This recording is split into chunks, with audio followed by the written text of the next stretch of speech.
मित्रों, इस समय पहलगाम हमले के बाद भारत पाकिस्तान की सीमा के ऊपर तनाव है और सीज फायर का उल्लंघन करते हुए पाकिस्तान की सेना की तरफ से यदा कदा गोलाबारी की जा रही है, तो दूसरी तरफ सीमा के उस पार से पाकिस्तान की सेना गोलाबारी कर रही है।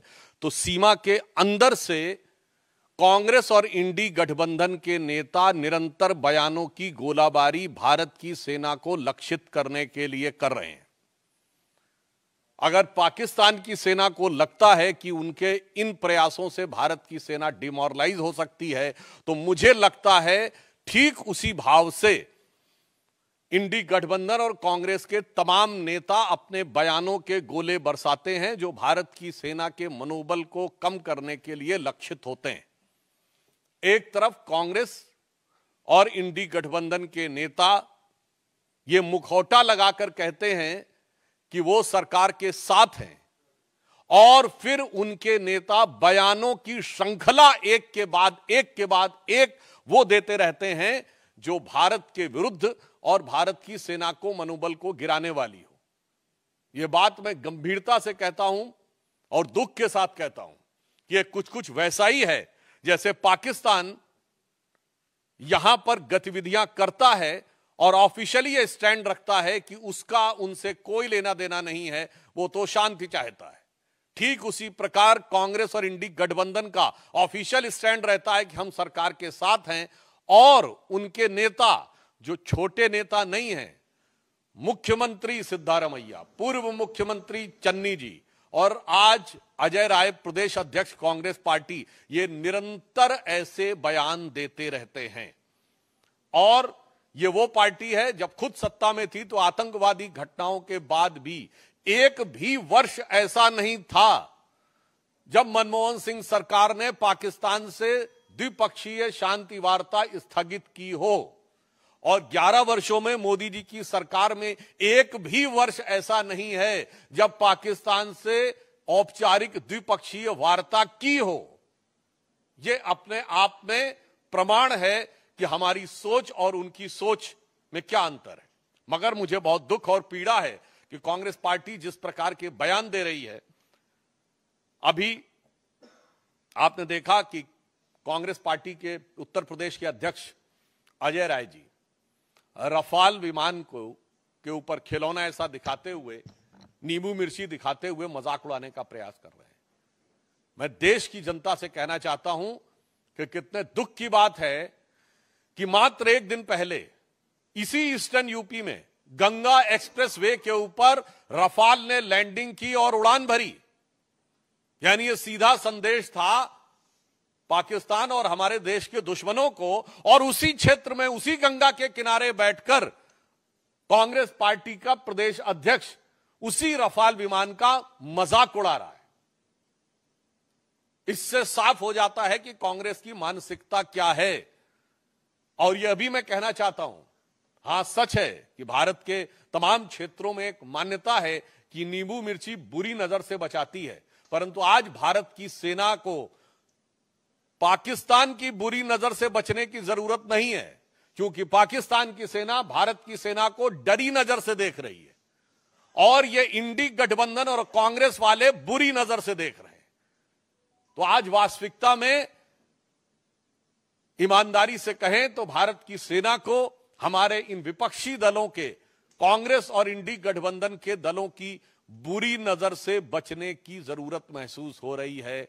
जहां उस रफेल की गर्जना से पाकिस्तान थर्राया हुआ और डरा हुआ महसूस करता है, वहीं ये लोग उसका मजाक उड़ाने का प्रयास करके सेना का मनोबल गिराने का प्रयास करते हैं। और मैं कांग्रेस पार्टी से कहना चाहता हूं, बिल्कुल यह सच है कि जब रफाल आया था तो हमारे रक्षा मंत्री राजनाथ सिंह जी ने फ्रांस में जाकर उसके ऊपर स्वास्तिक बनाया था। शायद इनको पता नहीं है, भारत की सेना में बाकायदा धार्मिक शिक्षक नियुक्त होते हैं। जब सैनिक युद्ध करने के लिए जाते हैं तो उनकी धार्मिक भावनाओं के अनुरूप जो वह परंपरा चाहे, जो वो रिचुअल चाहे, और उन धार्मिक भावनाओं के अनुरूप उनकी पूरी व्यवस्था की जाती है। मैं कांग्रेस पार्टी से पूछना चाहता हूं, इसमें किस बात का मजाक उड़ा रहे हैं? हिंदू धार्मिक आस्थाओं का मजाक उड़ा रहे हैं कि चूंकि राफेल के ऊपर स्वास्तिक बनाया गया था। उधर पाकिस्तान की सेना कलमा पढ़ने की बात करती है और ये लोग हिंदू धार्मिक भावनाओं का मजाक उड़ाते हैं। इन्हें पता होना चाहिए कि भारत की सेना की जो तमाम रेजिमेंटें हैं उनके युद्ध उद्घोष पूर्ण रूप से धार्मिक भावना के ऊपर आधारित है। गलवान में जो हमारे सैनिक बलिदान हुए थे, बिहार रेजिमेंट का युद्ध उद्घोष है बजरंग बली की जय। गोरखा रेजिमेंट का युद्ध उद्घोष है आयोरी गोरखाली जय महाकाली। राजपूत रेजिमेंट का युद्ध उद्घोष है राजा रामचंद्र की जय। मैं पूछना चाहता हूं, आज मैं फिर यह बात गंभीरता से कह रहा हूं, आप सब ने फिफ्थ कॉलमनिस्ट वर्ड सुना होगा। 1936 से 39 के बीच में जो स्पेनिश सिविल वॉर हुई थी, तो स्पेन में यह माना जा रहा था कि चार तरफ से दुश्मन की सेनाएं आगे बढ़ रही थी, परंतु उसमें फ्रेज यूज किया था, उन्होंने कहा था 4 columns are approaching from all the 4 sides, but there is a 5th column which is supporting those who are working against the interest of Spain at the time. आज कांग्रेस पार्टी और इंडी गठबंधन 5th columnist की तरह हो गया है कि अगर दुश्मन की सेनाएं बाहर से घात लगाकर बैठी हैं तो ये इसी प्रकार से उनका मनोबल बढ़ाने का काम कर रहे हैं। और ये बात मैं ऐसे ही नहीं कह रहा हूं, आप सब मीडिया से जुड़े हुए हैं। मैं आपसे पूछना चाहता हूं कि आपने पाकिस्तान के कितने नेताओं के बयान भारत की मीडिया में देखे हैं जो भारत के पक्ष में कोट किए जा रहे हो? एक भी नहीं। बिल्कुल मैं मानता हूं कि भारत की सेना पाकिस्तान की सेना से बहुत शक्तिशाली है। भारत की सरकार प्रधानमंत्री श्री नरेंद्र मोदी जी के नेतृत्व में दृढ़ निश्चय और संकल्प के साथ कटिबद्ध है, मगर एक मामले में पाकिस्तान हमसे मजबूत है। वो इस मामले में कि पाकिस्तान में एक भी नेता वहां की सेना का मनोबल गिराने के लिए कोई बयान नहीं दे रहा है। भारत में ऐसे बयानों की झड़ी लगी हुई है। पाकिस्तान के एक भी नेता का बयान भारत की मीडिया में हाईलाइट नहीं हो रहा है। दूसरी तरफ हमारे इंडी गठबंधन के तमाम नेताओं के बयान, वहां पर सिद्धारमैया जी का बयान, चन्नी जी का बयान, बाकायदा वहां की मीडिया में किस ढंग से बोले जा रहे हैं। वहां के राजनीतिक विश्लेषक वहां की टीवी डिबेटों में बैठकर भारत के राजनीतिक दलों का नाम लेकर, नेताओं का नाम लेकर यह शब्द प्रयोग कर रहे हैं कि सब लोग हिंदुस्तान में मोदी के साथ नहीं हैं। यहां तक शब्द प्रयोग किए गए, इसके वीडियो अवेलेबल हैं, राजनीतिक दलों का नाम लेकर कि ये लोग हमारे साथ हैं। और मैं विपक्ष दलों को भी बताना चाहता हूं कि विपक्ष में आचरण कैसे किया जाता है, यह उन्हें ध्यान रखना चाहिए। 2010 या 11 या 12 की बात है, जब पाकिस्तान के तत्कालीन प्रधानमंत्री नवाज शरीफ ने हमारे तत्कालीन प्रधानमंत्री स्वर्गीय मनमोहन सिंह जी के लिए आपत्तिजनक शब्दों का प्रयोग किया था, देहाती औरत और जाने किस किस संदर्भ में बोला था। उस समय हमारे वर्तमान प्रधानमंत्री और उस समय गुजरात के मुख्यमंत्री नरेंद्र मोदी जी ने दहाड़ कर कहा था कि कौन होता है पाकिस्तान हमारे 125 करोड़ भारतवासियों के प्रतिनिधि प्रधानमंत्री के बारे में टिप्पणी करने वाला। दूसरा मैं उदाहरण बताना चाहता हूं, 1995 में जिनेवा में पाकिस्तान संयुक्त राष्ट्र संघ में भारत के विरुद्ध प्रस्ताव ला रहा था और उस समय हमारे नेता प्रतिपक्ष अटल बिहारी वाजपेयी जी भारत के प्रतिनिधिमंडल का नेतृत्व करते हुए, उस समय कांग्रेस की नरसिम्हा राव सरकार का समर्थन करते हुए वहां गए थे और उन्होंने पूरा क्रेडिट भी उस सरकार को दिया था। और ये मैं ऑन रिकॉर्ड कह रहा हूं, जाके कोई चेक कर सकता है। उस समय पाकिस्तान की प्रधानमंत्री बेनजीर भुट्टो थी और उन्होंने कहा था, देखो ये कैसा देश है जहां का मुख्य विपक्षी दल का नेता प्रतिपक्ष सरकार का समर्थन करता है और एक हमारा देश है। यानी उस समय पाकिस्तान के लिए उन्होंने कहा था जो लोग सरकार का विरोध करते हो, और आज देखिए वही स्थिति हो गई। पाकिस्तान में पक्ष हो या प्रतिपक्ष दोनों सेना का समर्थन कर रहे हैं और हमारे यहां प्रतिपक्ष सेना का मनोबल गिराने का प्रयास कर रहा है। सर्जिकल स्ट्राइक का कभी प्रूफ मांग रहा है, कभी कह रहा है कि पुलवामा में क्या हुआ वगैरह वगैरह। तो मैं उनको भी, फिर भी अगर उनको कोई सबूत की जरूरत है तो मैं प्रमाण के साथ केवल पाकिस्तान की नेशनल असेंबली में बोले गए पाकिस्तान के सांसदों और मंत्रियों के बयान कोट कर देना चाहता हूं। इमरान खान ने नेशनल असेंबली ऑफ पाकिस्तान में एज प्राइम मिनिस्टर कहा कि बालाकोट में जो इन्होंने किया था उससे ज्यादा खौफनाक कुछ करने की सोच रहे हैं, 4 साल पुरानी बात। फवाद चौधरी पाकिस्तान के मंत्री थे और उनका फ्लोर ऑफ द हाउस पर नेशनल असेंबली में दिया गया बयान है कि हमने पुलवामा तक घुस के मारा था। मुझे लगता है इसके बाद भी भारत के किसी दल को सबूत चाहिए तो उन्हें चुल्लू भर पानी में डूब मरना चाहिए, क्योंकि फ्लोर ऑफ द हाउस पे मंत्री का दिया गया बयान सरकार का आधिकारिक बयान होता है।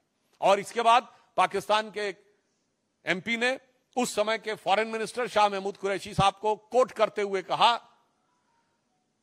कि मैं बैठा हुआ था, शाह महमूद कुरैशी साहब यानी उस समय के फॉरेन मिनिस्टर बैठे थे, आर्मी चीफ आए और आर्मी चीफ के पांव कांप रहे थे। यह फ्लोर ऑफ द हाउस पे दिया गया बयान है। आर्मी चीफ के पांव कांप रहे थे, उन्होंने कहा खुदा का वास्ता है अभिनंदन को वापस कर दो वरना शाम तक इंडिया अटैक कर देगा।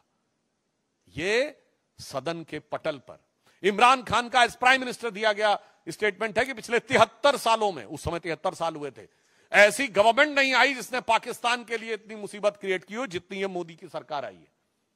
जब सिद्धू गए थे तो उस समय रैली में बोला था इमरान खान ने एज प्राइम मिनिस्टर की जब तक आप लोगों की सरकार नहीं आएगी तब तक हालात नहीं सुधरेंगे। और यहां के मंत्री, पूर्व मंत्री रहे मणिशंकर अय्यर जी ने कहा था मोदी को हटाने के लिए आपकी सहायता की जरूरत है। और मैं एक और फैक्ट बोल देना चाहता हूं, सैफुद्दीन सोज साहब कांग्रेस पार्टी के अध्यक्ष रहे हैं जम्मू कश्मीर के।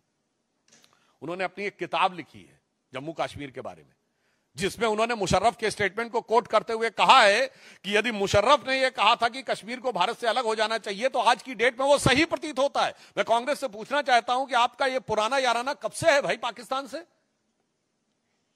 क्या आपको मुशर्रफ का बयान सही लगता है? पाकिस्तान की आर्मी के चीफ के गले मिलते हैं आप, भारत के आर्मी चीफ के बारे में आपत्तिजनक बातें करते हैं।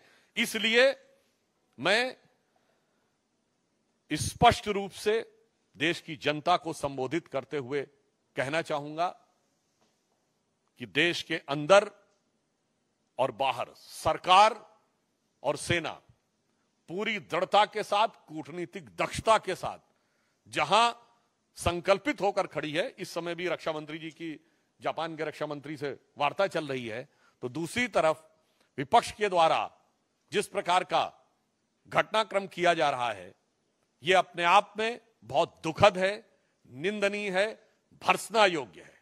परंतु हम देश को आश्वस्त करना चाहते हैं कि प्रधानमंत्री श्री नरेंद्र मोदी जी के नेतृत्व में जो प्रधानमंत्री जी ने कहा है कि इस घटना के अपराधियों को धरती के अंतिम छोर तक ढूंढकर दंडित किया जाएगा और दंड ऐसा होगा जिसका कोई पूर्व का उदाहरण नहीं होगा, यानी अभूतपूर्व दंड दिया जाएगा।